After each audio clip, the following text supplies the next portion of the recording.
அனைவருக்கும் வணக்கம். Big Boss season 8 உடைய முதல் நாமினேஷன் லிஸ்ட் வெளியே வந்திருக்கு. யார் யார் நாமினேஷன் ஆகியிருக்காங்க, யார் யார் நாமினேஷன் பண்ணாங்க அப்படிங்கிறத பற்றி இந்த காணொலியில் வந்து பார்க்கலாம். ஃபஸ்ட்டு வந்து பார்த்தீங்கன்னா ஜாக்குலின் தான் அதிகப்படியாக நாமினேஷனாக இருக்காங்க. கிட்டத்தட்ட 5 பேர் நாமினேஷன் வந்து பண்ணியிருக்காங்க. அதே மாதிரி அருண் அவர்கள் வந்து 3 பேர் பண்ணியிருக்காங்க. ஃபேட்மேன் அவர்கள் வந்து 6 பேர் பண்ணிட்டாங்க. ஃபேட்மேனை வெளியே தூக்காமல் விடமாட்டாங்க போல இருக்குது.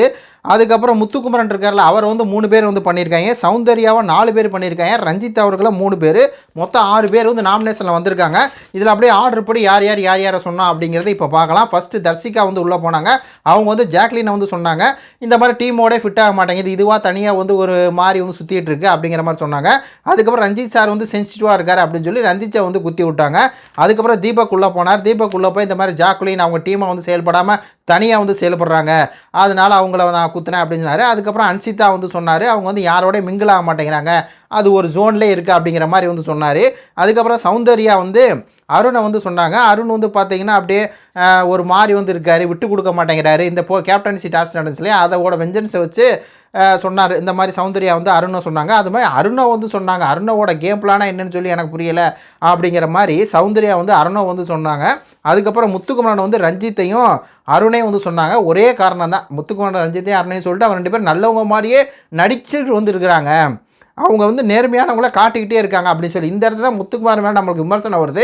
நீங்கள் மட்டும் நல்லவங்க மாதிரி காமிக்காமல் கெட்டவங்க மாதிரியே காமிக்கிறாங்க. அது அவங்களோட குணமாக கூட இருக்கலாம், ரஞ்சித் அவர்களோட குணமாக அப்படியே கூட இருக்கலாம். அதே மாதிரி இவரோட குணமும் கூட அருணோட குணமும் அந்த மாதிரியே வந்து இருக்கலாம். ஆனால் அவர் வந்து நல்லவங்களாக காட்டிக்கிறாங்க அப்படின்னு சொல்கிறதெல்லாம் வந்து ஓவர் டூ மேட்சாக இருக்குது. ஃபஸ்ட்டு முத்துக்குமரன் நீங்கள் நல்லவராக காமிக்க தான் நீங்கள் தமிழ்னு வச்சு பேசுகிறீங்களா அப்படின்னு சொல்லி கேட்பாங்க. அதனால் அந்த ஒரு கான்செப்டுக்குள்ளே போகக்கூடாது. எல்லோரும் நல்லவங்க தான், நல்லவங்களாக காமிக்கிறதுக்கு ஒன்றும் இது கிடையாது அப்படிங்கிற மாதிரி தான் இருக்குது. அதுக்கப்புறம் ஆனந்தி உள்ளே வராங்க. ஆனந்தி உள்ளே வந்து தீபக்கை வந்து சொல்கிறாங்க, தீபக் வந்து ரூல்ஸை வந்து மீறுறாரு அப்படிங்கிற மாதிரி சொல்கிறாங்க. தீபக்கை போட்டு வளைச்சி பிடிச்சி அந்த ஆள் வந்து கேப்டனாக தடுத்ததே இந்த ஆனந்தி தான். ஆனால் ஆனந்தி வந்து பார்த்திங்கன்னா அதே காரணம் சொல்லி இந்த மாதிரி வந்து குத்துது. அதுக்கப்புறம் அருண் அவர்களை வந்து சொல்லுது, இந்த மாதிரி அருண் வந்து பார்த்திங்கன்னா புரிஞ்சுக்க மாட்டேங்கிற தத்திமர் இருக்காரு அப்படிங்கிற மாதிரி சொல்கிறாரு. இந்த ஃபேட்மேன் வந்து பெரிய பணக்கார், இந்த ஃபஸ்ட்டு இதில் ஓப்பன் நாமினேஷனில் வந்து பார்த்தீங்கன்னா சொன்னார் இல்லையா, அதை வச்சு சொல்கிறாங்க. அதுக்கப்புறம் சத்யா அவர் வந்து ஃபேட்மேன் வந்து சொல்கிறாரு, இந்த மாதிரி ஃபேட்மேனால் ஃபிசிக்கல் டாஸ்க் எதுவுமே செய்ய முடியாது அப்படிங்கிற மாதிரி சொன்னார். அப்புறம் வந்து முத்து வந்து சொல்கிறார், முத்து வந்து ஸ்ட்ராங் பிளேயர், அதனால் நான் அவரை நாமினேஷன் பண்ணுறேன் அப்படின்னாரு. அதுக்கப்புறம் ஜாக்லின் வந்து விஷாலை வந்து சொல்கிறாங்க, இந்த மாதிரி விஷால் வந்து வர்றான் போகிறான், அவன் வந்து என்ன பண்ணுறான் அப்படின்னு சொல்லி தரல. சும்மா பார்த்தீங்கன்னா ஜாக்லின் வந்து எடுத்தெறிஞ்சு பேசுகிறாங்க, ஏதோ விஷால் வந்து உங்கள்கிட்ட வேலைக்கார மாதிரி ஒரு என்னமோ வரான் போகிறான் அப்படின்னு சொல்லி பேசி ஜாக்லினுக்கு வந்து வாய் ஓவர் அப்படிங்கிற மாதிரி தான் தெரியுது மக்களை லைவில் பார்க்கும்போது.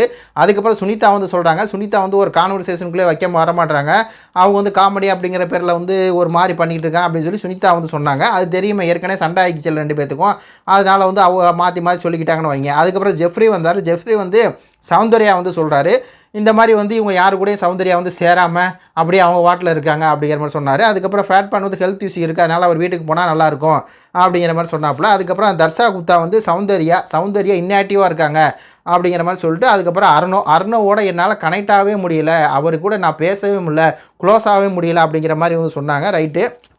அதுக்கப்புறம் அருண் உள்ள வந்துட்டு இந்த மாதிரி ஃபேட்மேனை வந்து சொன்னார், ஃபேட்மேனால் விளையாட முடியாது, அதனால் ஃபேட்மேனை வந்து தூக்குனா நல்லாயிருக்கும் அப்படிங்கிற மாதிரி சொல்லிட்டு, அதுக்கப்புறம் சௌந்தர்யா வந்து நோ எனர்ஜியே இல்லாத ஒரு பொண்ணு அப்படின்னா அது சௌந்தர்யா தான் அப்படிங்கிற மாதிரி சொன்னாங்க. அதுக்கப்புறம் அன்சிதா வந்து சௌந்தர்யா வந்து சொன்னாங்க, சௌந்தர்யா சொல்லிட்டு அதுக்கு ஒரு காரணம் சொன்னாங்க பாரு, எனக்கு சௌந்தர்யா பார்த்தா பயமாக இருக்குது அப்படின்னு சொல்லி, என்னடா கொடுமை அப்படிங்கிற மாதிரி இருக்குது. அதுக்கப்புறம் ஃபேட்மேன் வந்து சொன்னாங்க, ஃபேட்மேனால் நிறையா பண்ண முடியலை அப்படிங்கிற மாதிரி சொன்னாங்க. என்ன பண்ண முடியும்னு அவர்கிட்ட தான் கேட்கணும். ரைட்டு. அதுக்கப்புறம் வந்து ஃபேட்மேன் வந்தார். ஃபேட்மேன் வந்து அன்சிகா பேரை வந்து சொல்லிட்டாரு, சும்மாவே இந்த பொண்ணு இருக்குது, எந்த வேலையும் செய்யாமல் இருக்குது அப்படிங்கிற மாதிரி சொல்லிட்டாரு. அதுக்கப்புறம் ஜெஃப்ரியை வந்து சொல்கிறாரு, இந்த மாதிரி ஜெஃப்ரி வந்து டக்குன்னு அப்படி இப்படி பண்ணுறாரு, அது வந்து பார்த்தீங்கன்னா நம்பிக்கை இல்லை, அவர் மேலே எனக்கு நம்பிக்கை இல்லை அப்படிங்கிற மாதிரி போட்டு விட்டார். அதுக்கப்புறம் பவித்ரா உள்ளே வர்றாங்க. பவித்ரா உள்ளே வந்து ரஞ்சித்தை வந்து சொல்கிறாங்க, ரஞ்சித்தோட என்னால் கனெக்டே ஆக முடியலை அப்படிங்கிறாங்க. என்ன கனெக்ட் ஆனாங்களோ தெரில. அதுக்கப்புறம் வந்து ஜாக்லினை வந்து சொல்கிறாங்க, பவித்ரா வந்து ஜாக்லின்னு சொன்னதான் சூப்பராக இருந்துச்சு, பேசி அழுத்துக்கிட்டே இருக்குது, ஒரே விஷயத்தை 50 தடவை வந்து சொல்லுது அப்படிங்கிற மாதிரி சொன்னது நல்லா இருந்துச்சு உண்மையாலுமே. அதுக்கப்புறம் நம்ம விஜய் விஷால் வராரு. விஜய் விஷால் வந்து ஜாக்லினை வந்து சொல்கிறாரு, 2 பேருமே மாற்றி சொல்லிக்கிறாங்க. ஃபஸ்ட்டு ஜாக்லின் வந்தோடனே விஷாலை சொல்லிச்சு வர்றான் போகிறான் அப்படின்னு சொல்லி, அதே மாதிரி வந்து விஷால் வந்து ஜாக்லினை சொல்கிறாரு, அவங்க வந்து சஞ்சனா வெளியே போகும்போது நான் வந்து என்னை காப்பாற்றிக்கிறதுக்காக நான் இருக்கிறேன், நான் வந்து ஸ்ட்ராங் பிளேயர் அப்படிங்கிற மாதிரி சொன்னாங்க. அவங்களாம் ஒரு ஸ்ட்ராங் பிளேயர் கிடையாது, வெத்து வேட்டு தான் அப்படிங்கிற மாதிரி ஜாக்குலினுக்கு வந்து ஒரு பதிலடி கொடுக்குற மாதிரி கொடுத்தாப்புல. அதுக்கப்புறம் முத்துவோட கேரக்டரை வந்து கரெக்டாக கணிச்சது நம்ம விஷால் தான். அதாவது தமிழ் பேசுகிறேன்னு சொல்லிட்டு அதை வச்சுட்டு ஓவர் அட்வீட் பண்ணுறாரு, ஓவர் அவர் வந்து எல்லாத்துலேயும் முக்கத்து நுழைக்கிறாரு, எல்லாரோட வாய்ப்பை வந்து கெடுக்கிறாரு அப்படிங்கிற மாதிரி சொன்னார். முத்துக்குமரன் மேலே நம்மளுக்கு எந்த வெண்மமும் இல்லை, வன்மம் அப்படின்லாம் ஒன்றும் இல்லை. அவர் ஆக்டிவிட்டீஸ் பார்க்கும்போது ஓவராக எல்லாத்துக்கும் வந்து இது பண்ணுறாரோ, அவரும் ஜாக்லின் வந்து ஒரு ட்ராக்கில் போகிறாங்களோ அப்படிங்கிற மாதிரி தான் இருக்குது. அதுக்கப்புறம் வந்து பார்த்திங்கன்னா சுனிதா அவங்க வந்து ஜாக்லினை சொல்கிறாங்க, தெரியும் இல்லையா சுனிதாவும் ஜாக்லின் தான் பண்ணும், ஜாக்லின் சுனிதாவை தான் பண்ணும் அப்படின்னு சொல்லி ஓவர் டென்ஷன் ஆகுது. சும்மா எதுக்கு எடுத்தாலும் வந்து பார்த்தீங்கன்னா சண்டை போட்டே இருக்குது அப்படிங்கிற மாதிரி சொன்னாங்க. அதுக்கப்புறம் ரஞ்சித்தை சொல்கிறாங்க, ரஞ்சித்தோட கனெக்டே பண்ண முடியலையா சுனிதாவுக்கு, பண்ணிட்டாலும் அப்படிங்கிற மாதிரி தான் இருக்குது. அதுக்கப்புறம் அருணா உள்ளே வராரு. அருணா வந்து ஃபேட்மேனை வந்து சொல்கிறாரு, ஃபேட்மேனுக்கு வந்து மெண்டல் நல்லா ஸ்ட்ராங்கானவர், ஃபிசிக்கல் வீக்கு அவ்வளோதான் காரணம் அப்படிங்கிற மாதிரி சொல்லிட்டு, தீபக் வந்து ஸ்ட்ராங் பிளேயர் அவ்வளோதான் காரணம், அவ்வளோதான் எல்லாம் அந்த மாதிரி சொல்லிட்டாரு.